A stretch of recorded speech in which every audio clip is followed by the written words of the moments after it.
This next speaker, you really want to see. You know, these other guys, they just we've seen them before, but you haven't seen James Warren before, and it's time. We found out about James just almost by accident when Kurt, standing back there feasting his face, who hangs around the theater circle, said, you know, I saw this poster for a magic show, a Chesterton magic show called Epics of Elfland. And he described where it was. Kurt couldn't make it, but Gene and I went there to this show. It was a Sunday afternoon in the fall, November last year. And sure enough, here's James Warren doing a Chesterton magic show. That is, doing a magic show sprinkled with a lot of Chesterton quotes, Chesterton references, some things about C.S. Lewis, etc. Well, this is different, you know. So we talked to James afterwards and found out a little about him. And basically, I don't want him to get a big head, but you know, he was the inspiration for doing this conference. So I thought, what a neat subject. I mean, you know, Chesterton talks about magic, and he's talking about not card tricks, but he's talking about magic in the sense of wonder, and James well knows that. So I thought, wouldn't it be fun to have James entertain us and you know, and describe why he does what he does. But he won't do one thing. He won't describe how he does what he does. He's a magician, and they don't do that. James is a professional magician. There's a lot of other things too, and it's amazing to talk to someone, you know, like this and find out their depth. I mean, he's done a number of things. He has a master's of divinity, for example. He worked as a magician in Los Angeles area and was, you know, appeared at, like, I guess it's like the Paramount kind of private club for professional musicians called the Magic Castle in LA, and he's appeared there. And then for some reason, when they had a 3-year-old, he and his wife decided to leave the lovely Los Angeles area and raise the child somewhere else, so they ended up in Ithaca, New York. James still practices as a magician and does a lot of tours. He does a lot of school tours with, I guess it calls it Magic with a Message. You know, to talk to schools, kids about peer pressure, the drug culture, bullying, promoting moral courage, and those kind of things. And so he does a lot of school presentations throughout the year. And James is also an author who has a very reputable book explaining the philosophy of Rene Girard. Which may not mean a lot to people here, but I can't really explain Rene Girard to you with 25 words or less, James. Look at you! But anyway, so James is really a well-rounded individual, and we're very privileged to have him here. And without further ado, I present to you Mr. James Warren.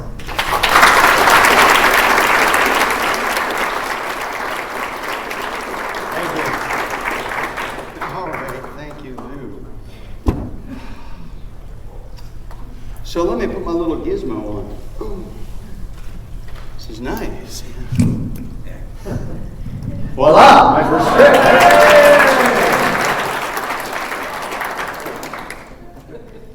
So, gosh, I told Lou, and thank you, Lou, for inviting me to do this. This is a real privilege, and of course, a real pleasure. I have never done anything like this before. Yes, I have this show that my wife, who's a singer, and I, a magician, put on, which we've done a couple of times on G.K. Chesterton, The Magic of Elfland.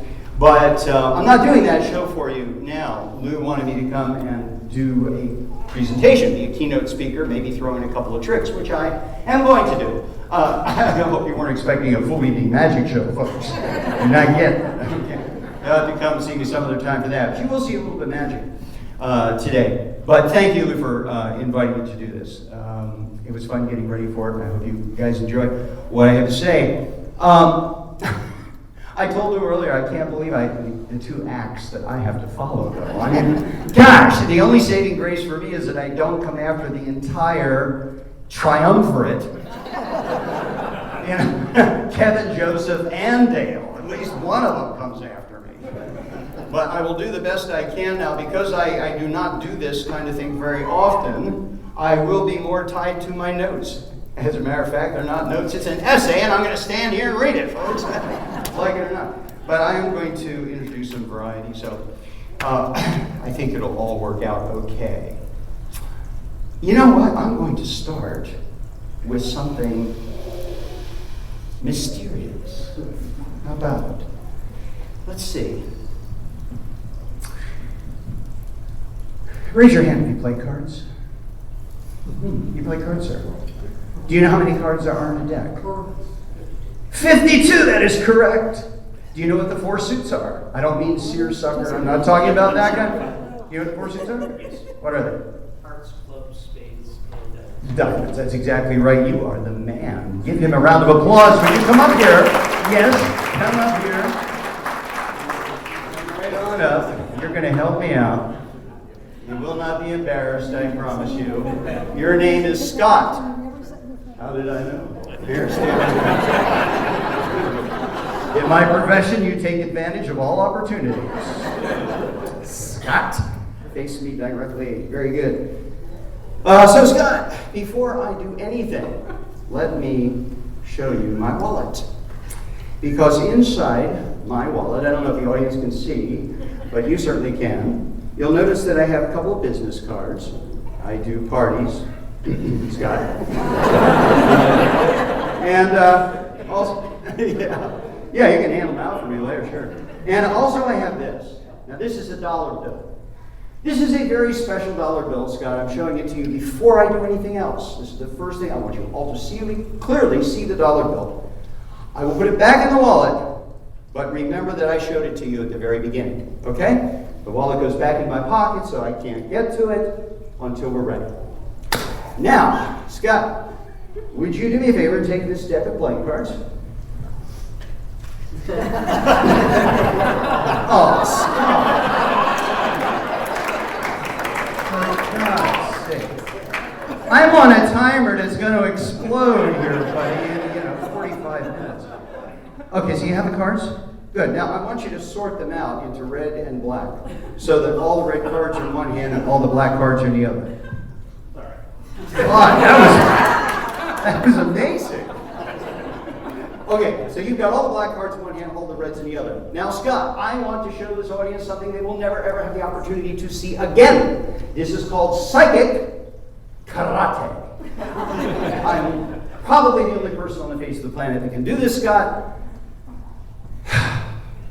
Let me get ready. Okay. When I clap my hands, you are going to throw away high into the air either the red cards or the black cards. It's your choice. And I want you to shout red or black so that everybody knows which ones you threw. Thank you. Out of the mouth of babes. Ready? red. Red! He threw away the red. There they come. Down like a cloud. Like rain, like snow. Falling all over the ground. I'm sorry if that hit you in the face. Don't worry about it. You'll be fine. Now you're left with the black cards. We're going to do exactly the same thing. I want you to take the black cards and sort them into clubs and spades. All the clubs in one hand. All the spades in another hand. Very good. When I clap my hands, you will throw away one of those. Either the clubs or spades. And again, you will yell which one you are throwing away. And again, this is your choice. Are you ready? Clubs. He threw away the clubs. There they go. Coming down, sprinkling, joining the red cards all over the ground. You are left with 13 cards. They are all spades. Throw away the ace of spades. You know why? Everybody says the ace of spades. It's the most popular card in the deck. I don't want this to be that easy. Now you've got 12 cards. The 2 through king. Sort them into face cards, which is the king, queen, and jack, and all the rest, which are the number cards. When I clap my hand, you will throw one of those away. King, queen, and jack, the face cards, or the number cards. Face cards. He threw away the king, the queen, and the jack, leaving you with the 2, 3, 4, 5, 6, 7, 8, 9, and 10 of spades. Sort them into high and low. That would be 2 through 5 is low, and 6 through 10 is high. You will throw one of those away now. He threw away the high cards. You are left with the 2, the 3, the 4, and the 5 of spades. The moment you've been waiting for. Throw them now. Yeah! Got it. Skewered one card on the blade of my finger with psychic karate. Only you, Scott, know which card it is.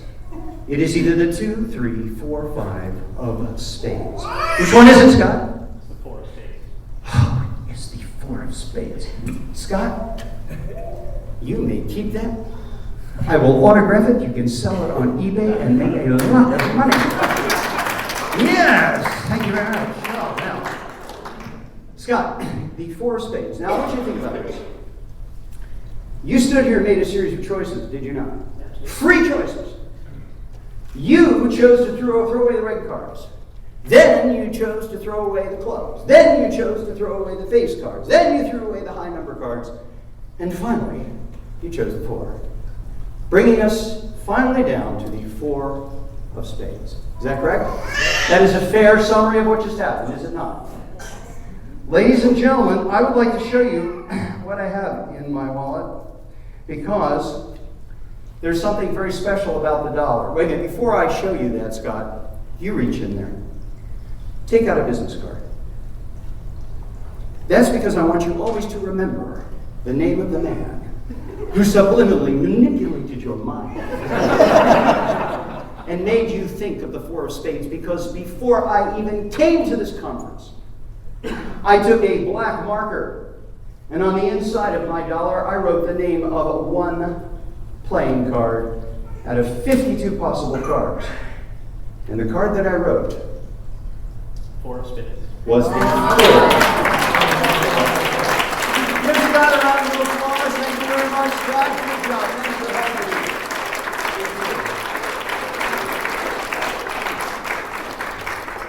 That is my lucky dollar, I'll tell you.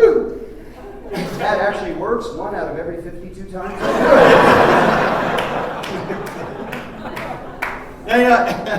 And the truth is, I've done that routine for a long time, and people are really blown away by it a lot, and super strength.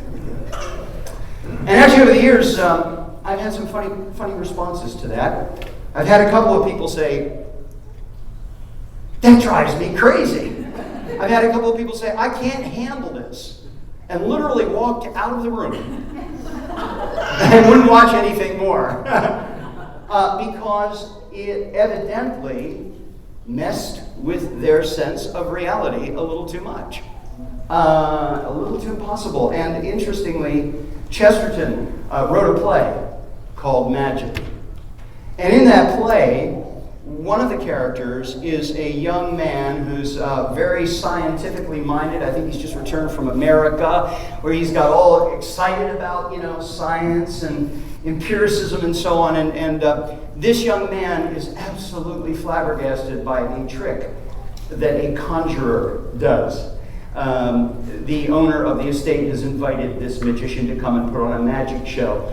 And he does this amazing thing that just blows the mind of this young man. So much, in fact, by the end of the play, he has a mental breakdown. Okay, he literally cannot handle it. And one way of describing the intent or the theme of that play would be, does it never strike you that doubt can be a madness as well as faith? Doubt can be a madness as well as faith. According to Chesterton, we don't have to be afraid of mystery. On the contrary, quote, as long as you have mystery, you have health. When you destroy mystery, you create morbidity. He also wrote, the morbid logician seeks to make everything lucid and succeeds in making everything mysterious. The mystic allows one thing to be mysterious and everything else becomes lucid. Now, this is something our modern technological society just has a hard time grasping. I think precisely because our society is so into grasping, to appropriating, to manipulating nature. Nothing in our culture is allowed to remain mysterious. All secrets, governmental secrets, scientific secrets, personal secrets, the secrets of magicians, exist only to be revealed and exposed to the public. And yet, magic is more popular on TV right now than it's ever been. A magician won America's Got Talent last year. This year, there were 2 magicians that made it to the top 5 finalists. We have an ambivalent relationship with mystery in our culture. We can't live with it, but we can't live without it. We need the help of G.K. Chesterton. We can especially use the help he provides us in the chapter, The Ethics of Elfland, found in Orthodoxy, as you know. Now, it may seem strange that a magician should be a presenter at a theological conference about G.K. Chesterton, but it will seem even stranger when said magician begins his presentation with an extensive quote from Soren Kierkegaard. But believe it or not, I'm going to do it, folks. First, though, let me say that as a professional magician, there is a philosophy that undergirds my approach to magic. And I discovered it in the early 70s when I first read G.K. Chesterton. Now, at the time, I was a rather newly minted evangelical Christian, similar to Dale here. In the 70s, evangelical Christians with a somewhat intellectual orientation were all turned on by C.S. Lewis.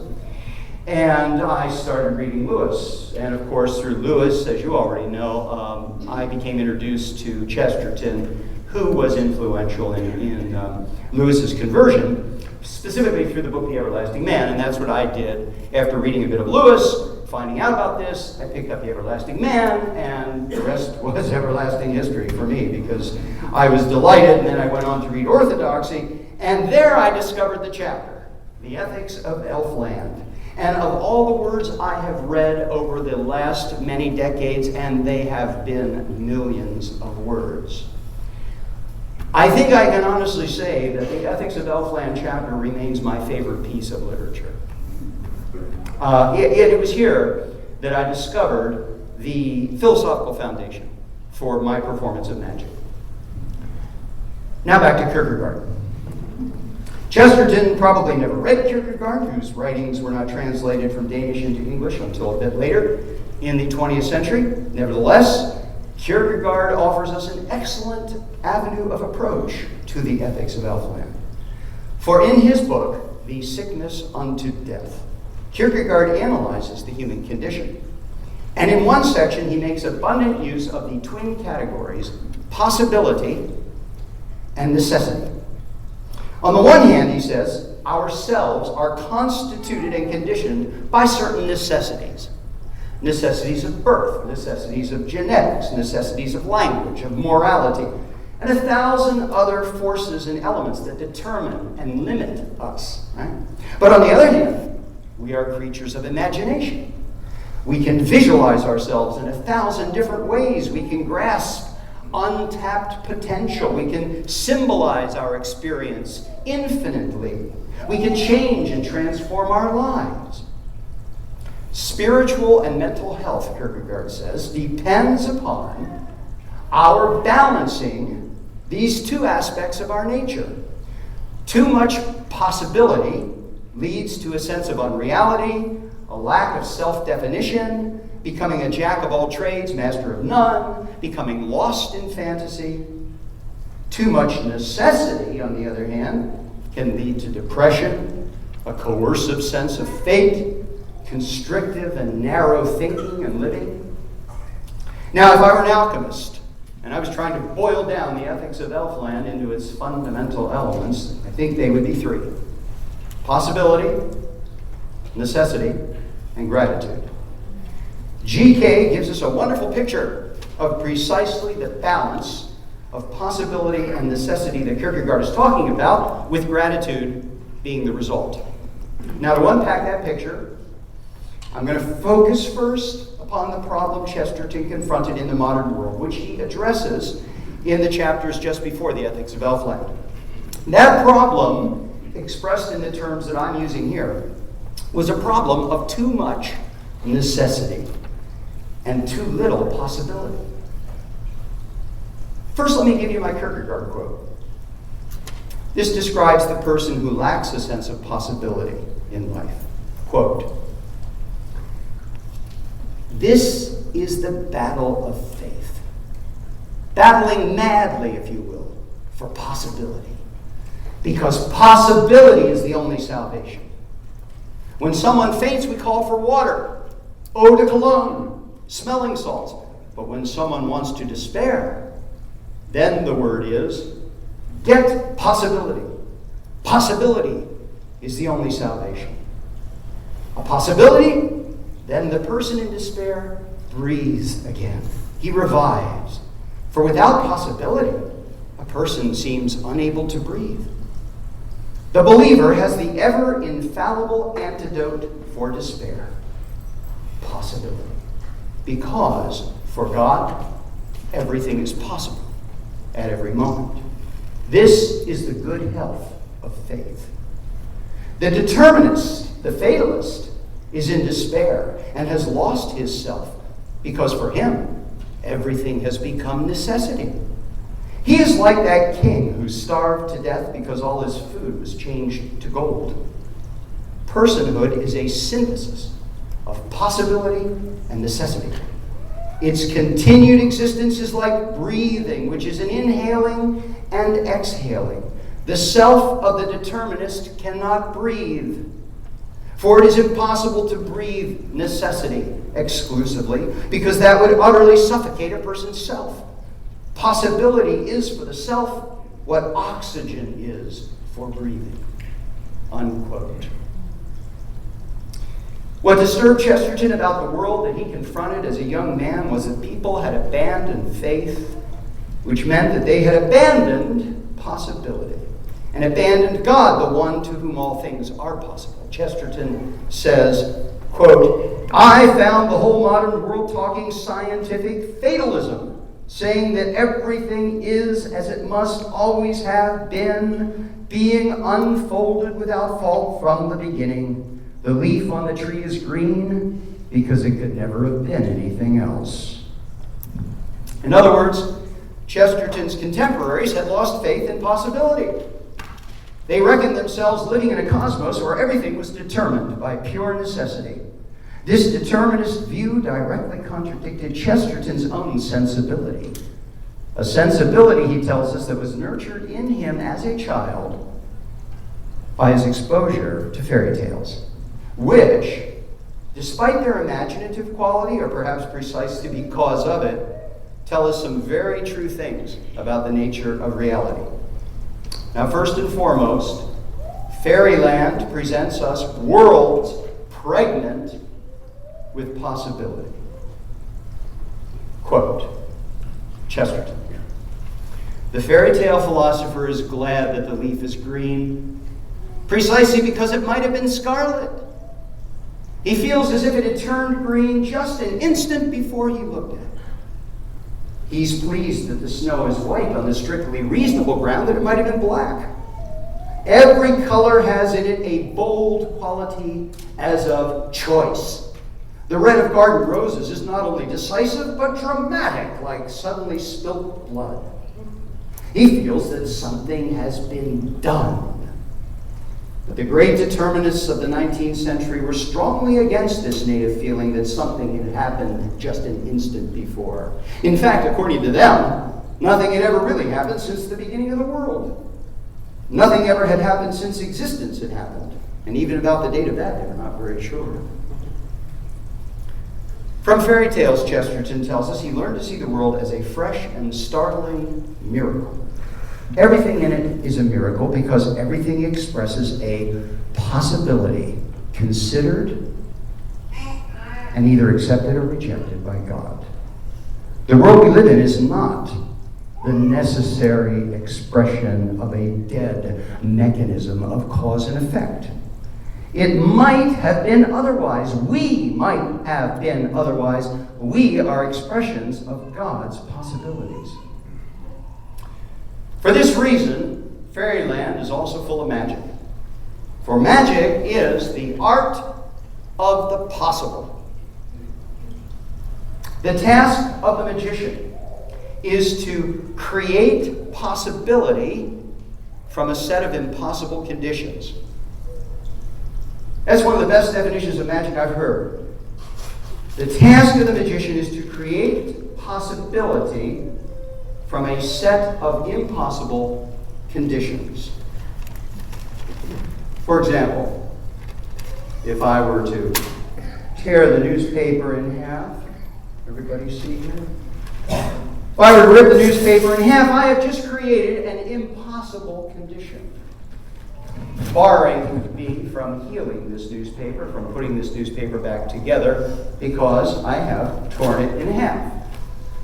If I then proceed to tear the newspaper yet again, I have compounded the impossibility factor.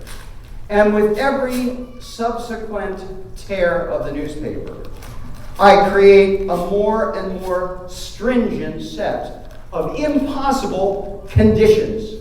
However, it's at that point where the magician steps in and says, "Oh, no. We create." Thank you. The magician creates possibility out of a set of impossible conditions. Now, the problem comes in when we, and this was brought up by our guest Tolkien today, who was talking about how we become settled in our ways. And he got that, of course, from Chesterton, as we've heard. Because we settle into tired old ways of seeing and knowing. And we mistake that for necessity. We think that it must be this way because it's the way it's always looked to us. You see, we have sinned, Chesterton says, and grown old. He says, if you look at a thing 999 times, you're perfectly safe. But if you look at it for the 1000th time, you're in danger of seeing it for the first time. I love that quote. Right there, I find my bailiwick as a magician. When I do a magic show, I want people to have the experience of seeing something for that 1000th time. Ordinary things, like a newspaper or a mirror. I mean, what could be more ordinary than a mirror, right? We look into them how many times a day? Well, I guess it depends on your level of narcissism, but is that a real good tap on that one for me? Would you tap on the glass? That's a solid mirror. Yeah, solid piece of glass there, Dale? Yeah, I didn't think you were going to want to do that. Just to torture him. Would you like to fix your hair? Put on makeup? Oh, you look very nice, don't get me wrong, but it's real. You might as well make use of it, it's real. Would you tap on that, sir? That is definitely a tap, yes, but it's solid, isn't it? Yeah. You see any holes in the mirror? None. None. No. No holes? Okay, good. Not yet. I'll do the jokes, thank you. It is indeed. Solid piece of glass. Now, you know what? Just in case you guys in the front here, I don't want you to get hurt. Okay? So I'm going to put this in the bag because in case the glass breaks, we'll keep you safe. Now I have a knitting needle here. Solid metal needle. You've all heard of Alice. What Alice did. How she went through the looking glass. Well, we don't have Alice with us today, but I do have a knitting needle.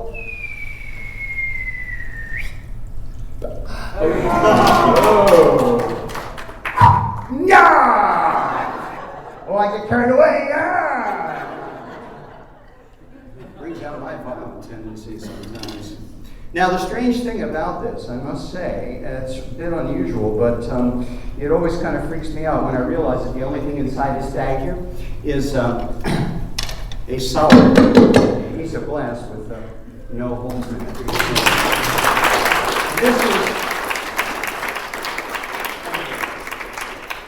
This is the kind of thing that I do at school shows, especially when I'm entertaining kids and I want them to pay attention to something. I can use something as ordinary as a mirror. And that's really the whole point for me. I don't particularly, I like illusionists and so on, but I particularly favor doing magic with ordinary objects, newspapers, mirrors, for the very reason that Chesterton is talking about. I think that the experience of, oh my gosh, I read that every day. It gets ink on my fingers, when I put it down. And all of a sudden, I'm seeing the newspaper in a different way. A new possibility comes into being. I see it for the first time. I think that's healthy. I think it's like a tonic. And we do well to be splashed with it. It's a cool, bracing tonic from time to time. And the reason that I know it's a healthy thing is because when magicians do these kinds of things, people smile. Yeah, it delights them. The experience of amazement also loosens our appropriative grasp on the world, right? If only for a moment. Mentioned this a little bit before, but we live in a society that rapaciously appropriates everything it can, manipulates it, and then transforms it in one way or another into money. When the newspaper magically mends, our minds, for that instant, cannot appropriate the object for our own purposes. Suddenly, it becomes a channel for astonishment. Right? Chesterton said, "The world will never starve for want of wonders, but only for want of wonder." That's the danger. When he said that, when you look at that thing for the 1,000th time, you're in frightful danger of seeing it for the first time, of course he was speaking ironically, because the real danger is the loss of wonder. It's wonder that draws us into the world. It's wonder that stimulates curiosity. It's wonder that stimulates science. Not technology, I don't think, but definitely science. Wonder opens our minds. It creates space for the creation and reception of new possibilities. The wonder of the gospel is, behold, I make all things new. Chesterton put into witty and wonderful words the rationale for what I was doing as a magician, and he explained to me why I love doing it so much. So, now, in a way that's not surprising, because Chesterton himself was a magician. Not my kind of magician, although Dickens was. I don't know if you knew that. Dickens was an amateur magician who loved to do magic shows. In a moment, I'll show you a trick that Dickens himself might have done, a trick from the 19th century. But Chesterton was a magician. He worked his magic through writing, right? He wanted to astonish and delight people with his wordcraft, because he knew that in doing that, he would be touching people at a very primal level. In the Ethics of Elfland, he puts it this way: just as we all love tales because there is an instinct of sex, so we all love astonishing tales because they touch the nerve of the ancient instinct of astonishment. This is proved by the fact that when we are very young children, we do not need fairy tales, we only need tales. Mere life is interesting enough. A child of 7 is excited by being told that Tommy opened a door and saw a dragon, but a child of 3 is excited by being told that Tommy opened a door. Boys like romantic tales, but babies like realistic tales because they find them romantic. In fact, a baby is about the only person, I should think, to whom a modern realistic novel could be read without boring him. This proves that even nursery tales only echo an almost prenatal leap of wonder and amazement. These tales say that apples were golden, only to refresh the forgotten moment when we found that they were green. They make rivers run with wine, only to make us remember for one wild moment that they run with water. So, when a magician fills a glass with water,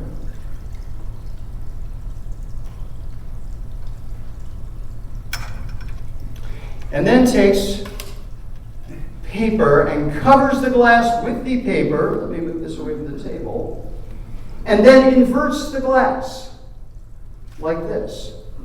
When the magician does this, and then the magician proceeds to remove his hand, we have something amazing. No, let it build. But people say, oh, this has something to do with paper. But then the magician removes the paper. No. Ladies and gentlemen, is it more amazing that a magician suspends water, or is it more amazing that water flows?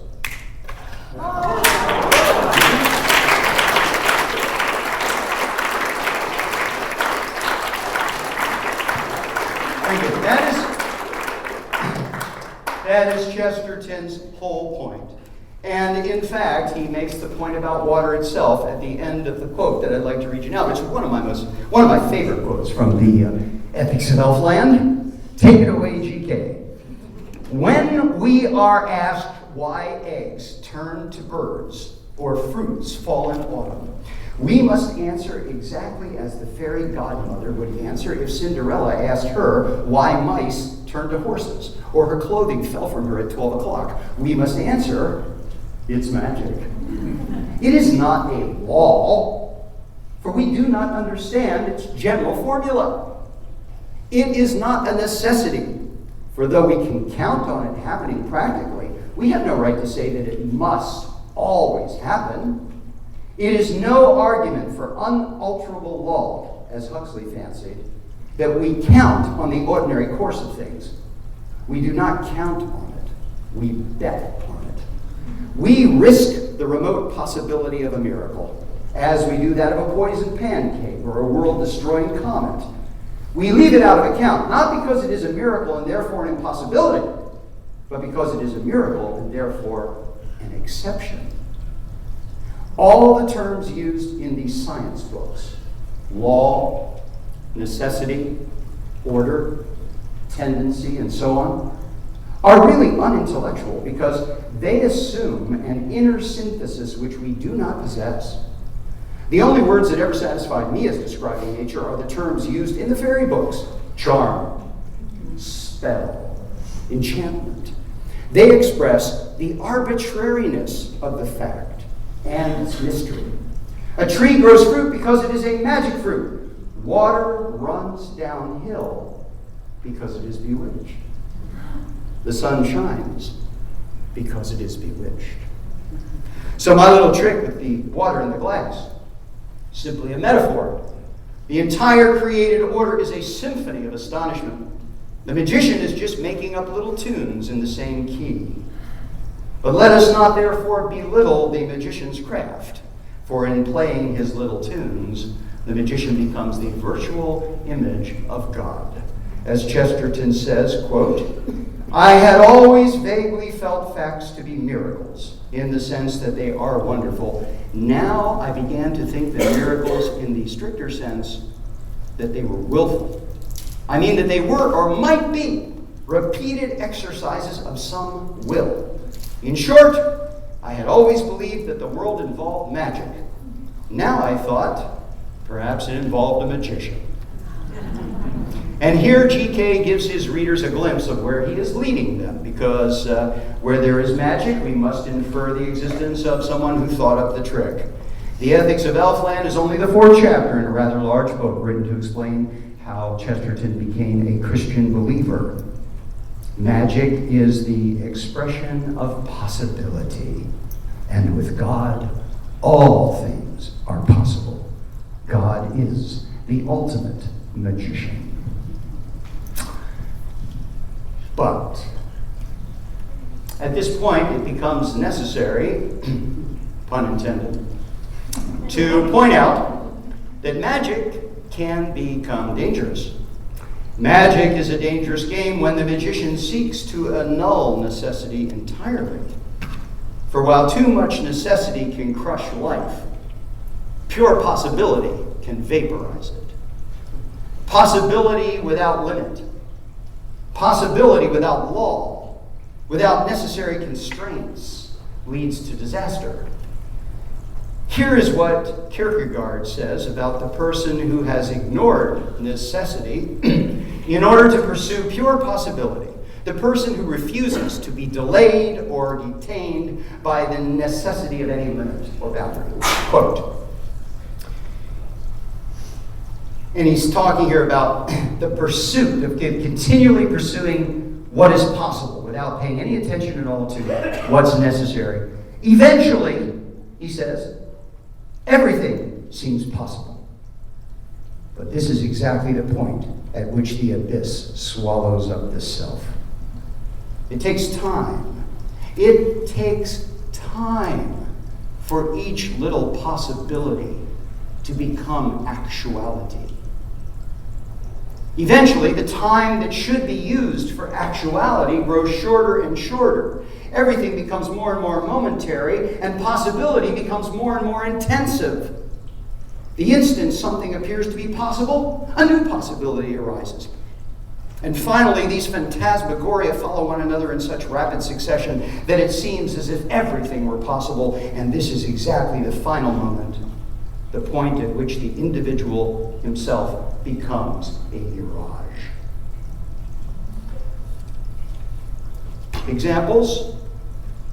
I don't know, possibly certain people suffering addictions from drugs, for example, to whom being high creates the illusion of pure possibility.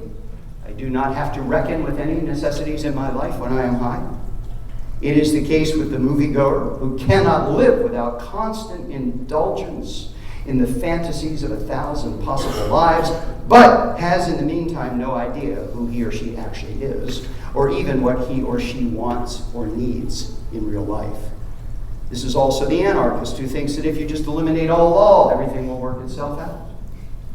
And this is why Chesterton, on the one hand, a kind of magician, as I've tried to show, is also the person Dale Ahlquist likes to call the apostle of common sense.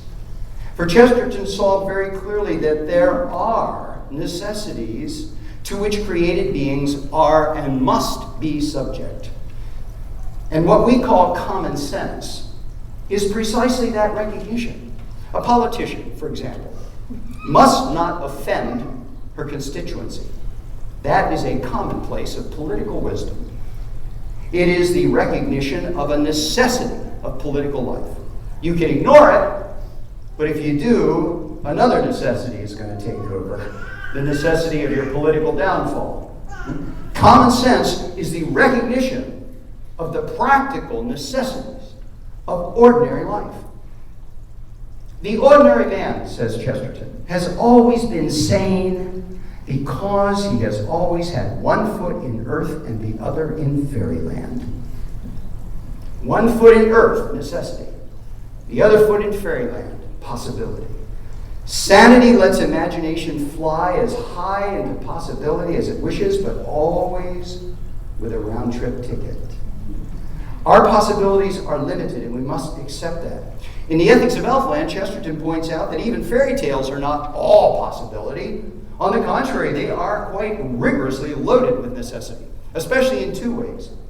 First, as we heard a little bit earlier, there are the necessities of logic. Quote, if the ugly sisters are older than Cinderella, it is in an iron and awful sense necessary that Cinderella is younger than the ugly sisters. There's no getting out of it. If Jack is the son of a miller is the father of Jack. Cold reason decrees it from her awful throne, and we in fairyland submit. Fairyland, in other words, is logical, just as we must be if we wish to say anything true. Fairyland also contains other types of necessity in the form of limits, laws, rules, boundaries. Chesterton explains this as what he calls the doctrine of conditional joy. Another one of my favorite passages. Quote, according to elven ethics, and Joseph read this, he read part of it. No, I think he read the whole thing, but you know what? It's like fine wine. Let's drink it again, shall we? According to elven ethics, all virtue is in an if. The note of the fairy utterance always is, you may live in a palace of gold and sapphire if you do not say the word cow. Or you may live happily with the king's daughter if you do not show her an onion. That gets a bigger laugh if somebody hadn't already taken the last from me earlier. The vision always hangs upon a veto. All the dizzy and colossal things conceded depend upon one small thing withheld. All the wild and whirling things that are let loose depend upon one thing that is forbidden. In the fairy tale, an incomprehensible happiness rests upon an incomprehensible condition. A box is open and all evils fly out. A word is forgotten and cities perish. A lamp is lit and love flies away. An apple is eaten and the hope of God is gone. But this is no case for disappointment and sadness. Chesterton's whole passionate point is that necessity, itself an expression of God's will in creation, is the frame that makes the wonderful picture distinct and noticeable and able to be hung on the wall and appreciated.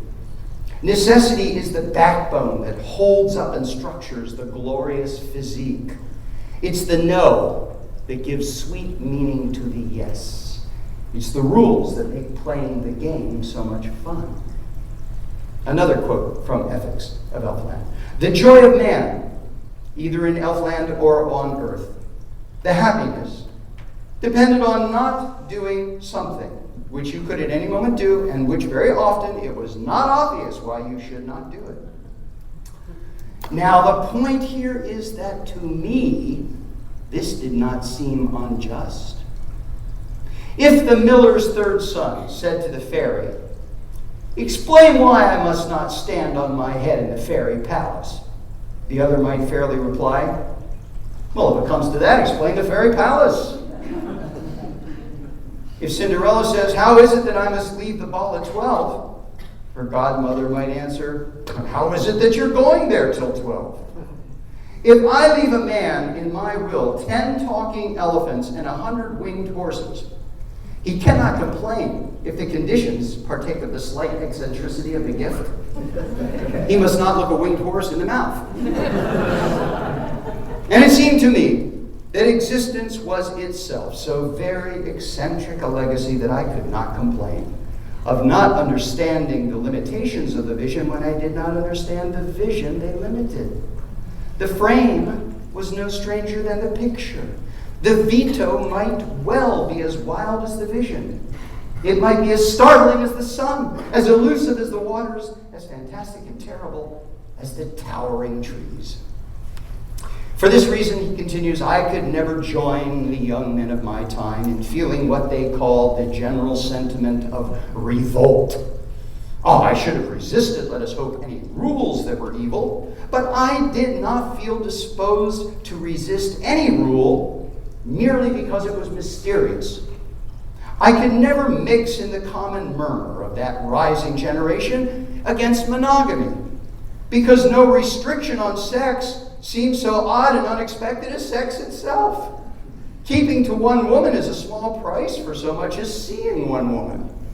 To complain that I could only be married once was like complaining that I had only been born once. It was incommensurate with the terrible excitement of which one was talking. It showed not an exaggerated sensibility to sex, but a curious insensibility to it. A man is a fool who complains that he cannot enter Eden by 5 gates at once. Polygamy is a lack of the realization of sex. It's like a man plucking 5 pears in mere absence of mind. Kierkegaard and Chesterton, SK and GK, both show us that the spiritually healthy person holds possibility and necessity together in a constant dialectical balance, like inhaling and exhaling. This is the foundation for true happiness because it creates the conditions necessary for happiness. How? This way.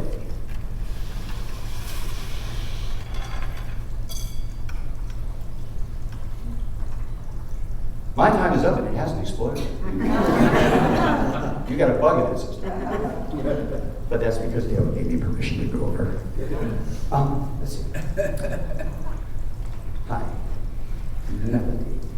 Stand up, please. Stand up, stand up. In fact, if you'll walk forward, just right there. Okay, good. Stand up, stand up, stand up. Stand up. Oh, I love them when they look away. I'm not here. I am not present in this room. Sir, if you'll stand right here. Come on, don't be shy. Stand right next to each other. You don't need it. Stand next to him, face the audience. Okay? Next person, I want you to line up, in other words. Line up. Okay, now the person whose wallet was stolen in the back there earlier today. 2, 4, 6, 7, 8, and Catherine is 9. Thank you very much. Okay, give them a round of applause for being willing to do this.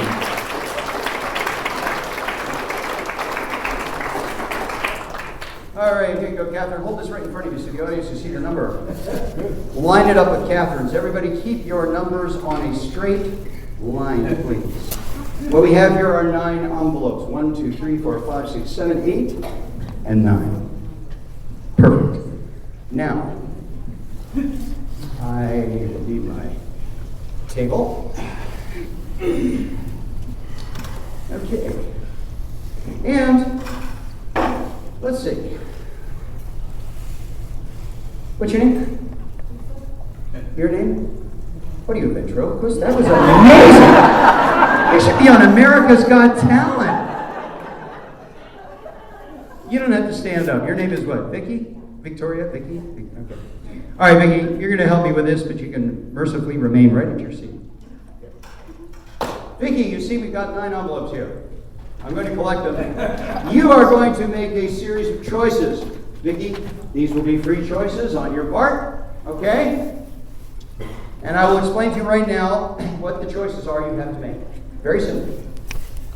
I'm going to hold these up in the air like this, and I'm going to say drop or switch. Very simple. Now, if you say drop, I would drop that, and I'll hold up the next one, number 2. And again, I will say drop or switch. At that point, you have another choice to make, drop or switch. Now, if you say switch, then instead of dropping number 2, I would switch it. I would take number 3 on top, so I switch the order, you see, of the 2 and the 3 before I drop them. And then I'll hold up the next one, drop or switch. She says drop, I drop it. She says switch, then I switch the order of the next 2 numbers before dropping. You understand, Vicky? It's very simple. It's either drop or switch. The idea being, Vicky, that we end up with the cards in some kind of random order determined by your choices. Are you ready? Yeah. Okay. Now, I don't even want you to know what the numbers are, so I'm going to hold them away. You can't even see the number. Collect yourself. Take a deep breath. Perfect. Drop or switch? Switch.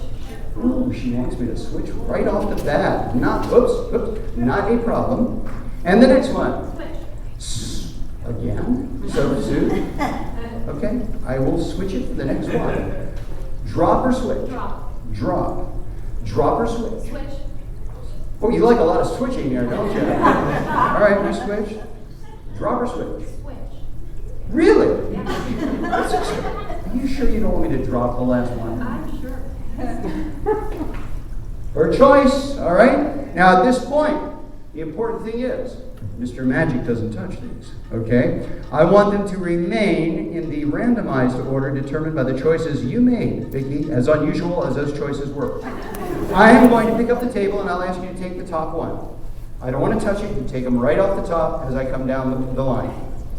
Hold it so the audience can see the numbers, please. Yep, go ahead. I don't want to touch it. Just take them right off the top. Got them? Perfect. Thank you.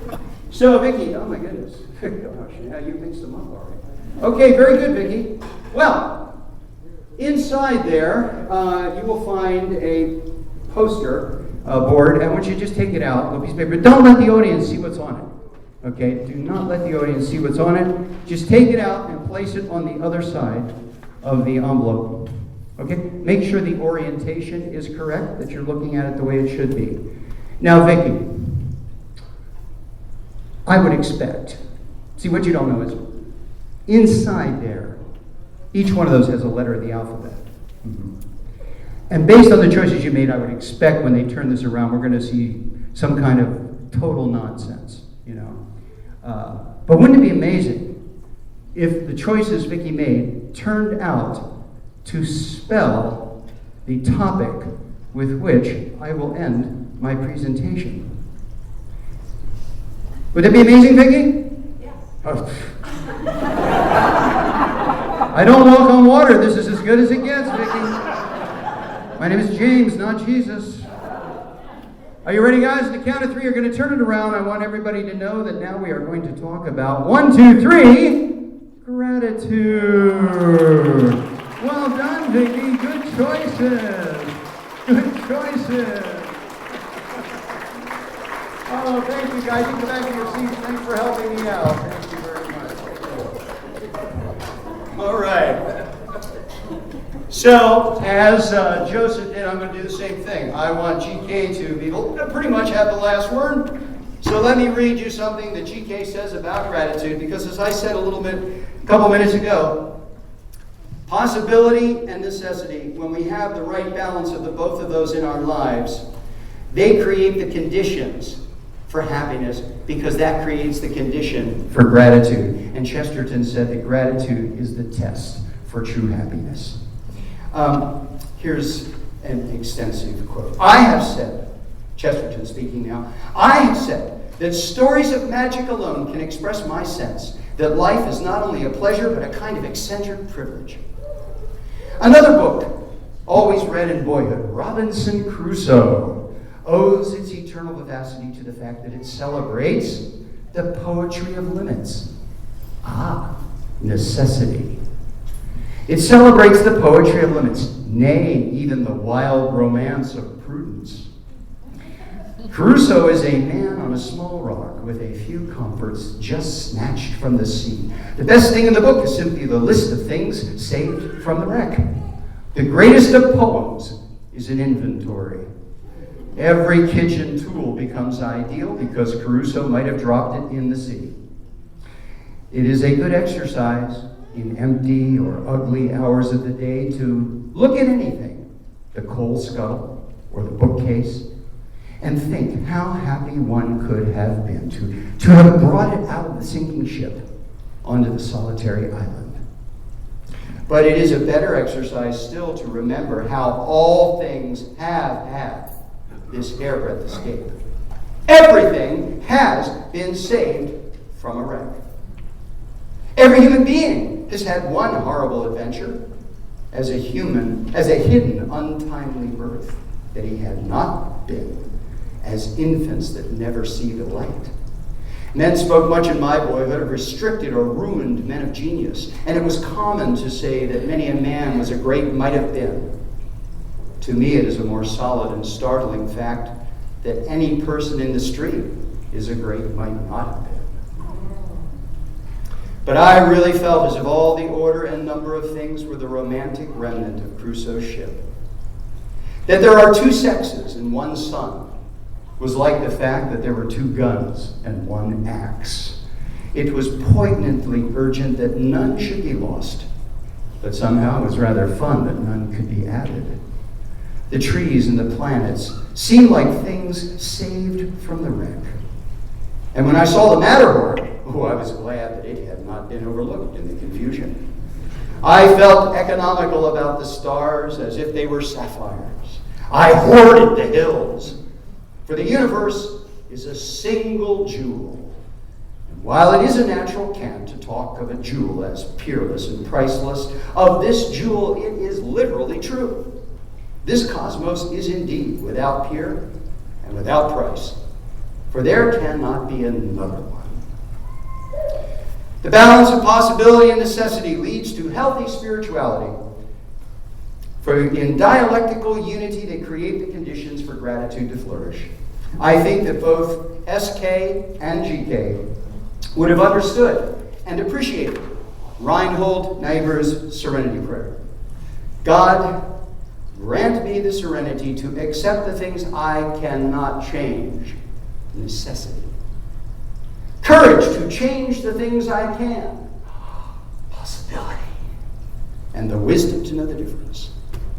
May we all be blessed with that wisdom.